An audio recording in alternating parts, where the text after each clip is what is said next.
તો હવે સમાચાર મેરઠમાં ઇમારત ધરાશાય થતા 9 લોકોના મૃત્યુ થયા છે। શહેરની જાકીર કોલોનીમાં 3 માળની ઇમારત હતી તે ધરાશાય થઈ હતી, અચાનક ધસી ગઈ હતી। કાટમાળમાં ફસાયેલા 15 લોકોમાંથી 9 લોકોના મૃત્યુ થયા છે। એનડીઆરએફ એસડીઆરએફે હાથ ધર્યું છે રેસ્ક્યુ ઓપરેશન। કાટમાળ હેઠળ હજુ પણ લોકો દટાયા હોવાની આશંકા સેવવામાં આવી રહી છે।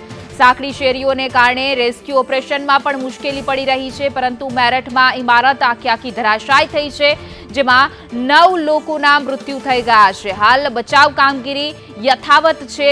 એનડીઆરએફની ટીમ છે તે બચાવ કામગીરીમાં જોતરાઈ છે, તો અનેક લોકો હજુ પણ ફસાયા હોવાની આશંકા સેવવામાં આવી રહી છે। તો સાંકડી શેરીના કારણે રેસ્ક્યુ ઓપરેશનમાં પણ પરેશાની થઈ રહી છે। મેરઠમાં આ ઘટના બની છે, જેમાં 9 લોકોના મૃત્યુ।